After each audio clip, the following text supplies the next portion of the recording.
Hey y'all, Austin here with Our World Media. Welcome back to another book review, guys. This is one I'm really excited to talk to you guys about. This was a book that I've pushed back on my TBR a couple times, and it has made the cut on a couple months. In a couple months, I should say, when I've had it on there.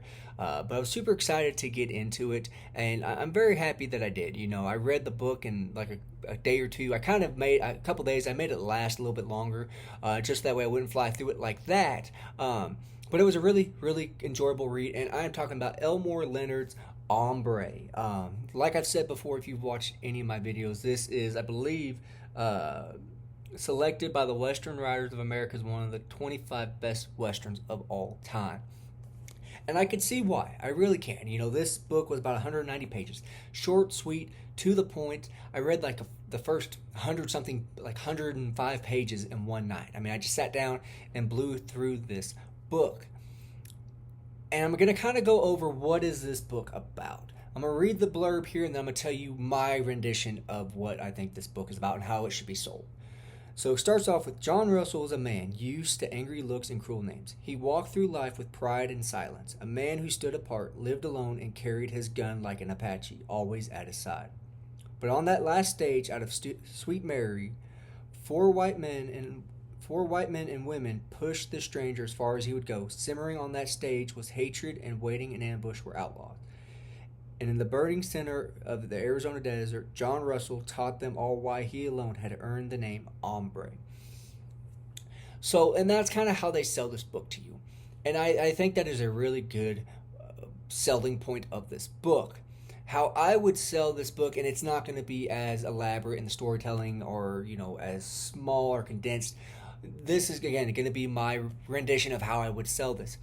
So, essentially, this book is about, like the Black said, John Russell. He is what they consider kind of, and I don't know the correct term to use in this, they just think of him as someone that is beneath them. He is somebody who has spent time, with the Apache. He is part Apache. He is somebody that once that somebody finds out or even just look at him, they look down on him. And so he boards this last stage by this company out of this town, heading west, and he's on there with, I believe it was four other men and one woman. And along the way, they get caught up in an ambush, a robbery, and some plot twist ensues. But it's not really much of a plot twist. If you've read a few westerns, you kind of can put two and two together on a plot twist. And so it's about him and what he's going to do to survive the situation. You had this other group of characters who most of them look down on John Russell. This is told in like a narrative of somebody who is looking from the future to the past. In all honesty, this kind of, and I know there's probably going to be people out there that are going to say, how do you think this makes you think of this?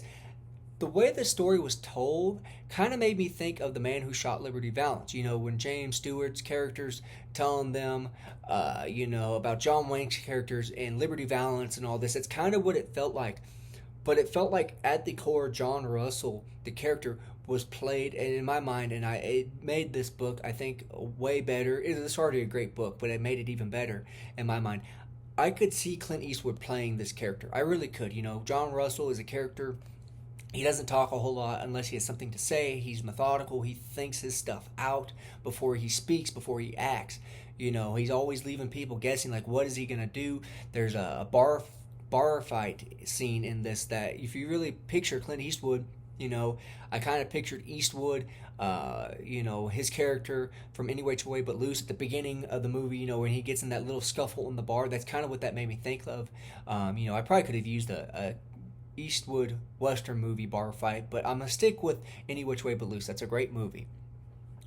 But again, they are out, John Russell and these other characters, they're out in the desert. There's been this ambush. And they're trying to figure out how they're going to survive. And I really didn't see the ending coming. I'm not going to lie.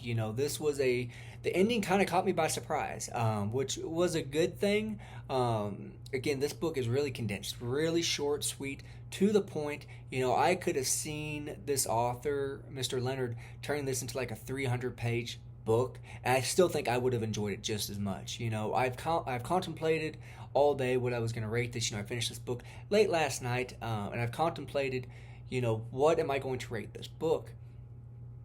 And I had to give it a 4 star. I mean, I really do. This was a really good, quick, short, it's all meat. There's no potatoes. There's no, oh, we're going to kind of look at this, but that's not as important. No, Mr. Leonard in this book is short, sweet, to the point.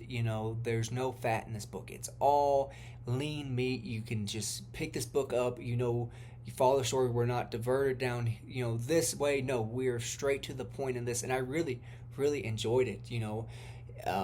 There's an aspect of this book where they talk about this woman who the Apaches had captured, and she was kind of kept by them for a month. And people in the story on the stage, they kind of want to ask questions, but they're a little scared to. And at the end of this book, there's a scene that even though it's a Western, kind of tugs at your heart a little bit, because and I don't mean to spoil anything, but she talks. She doesn't elaborate, but she says, "You don't know what it's like to be me, having gone through what I did, what the men did to me, what the women did to me, what all these people. You don't know. We're human beings. We need to look out for one another." So there is a good message in this story. But again, this is one of those, I don't want to say typical Westerns, but it is a Western where they make a certain group of people seem one way.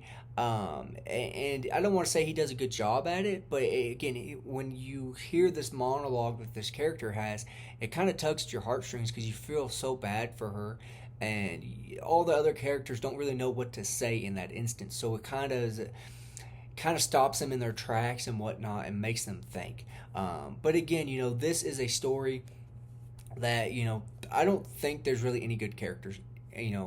I think these are morally great characters in this book, with the exception of like one character who, even then, isn't really. They're the closest to being a really good character, pure-hearted character as you can get, but still a little gray. And when you read the story, you will understand. So the characters in this book are really, really good. But again, guys, that is Hombre by Elmore Leonard. I highly recommend picking up this book. I'm so happy that I finally read another Elmore Leonard, especially Hombre. This seems to be his biggest Western that he has, and I really do see this being one that I reread in the future. This is one I wouldn't mind collecting a couple variations of this, maybe find a hardcover of this or something like that. I tend to do that when I find a book that I really like, want to get a hardcover, so that way I have a paperback and a hardcover. But again, guys, Hombre by Elmore Leonard. Pick it up, find it. This was a really, really great book. Y'all have a good one.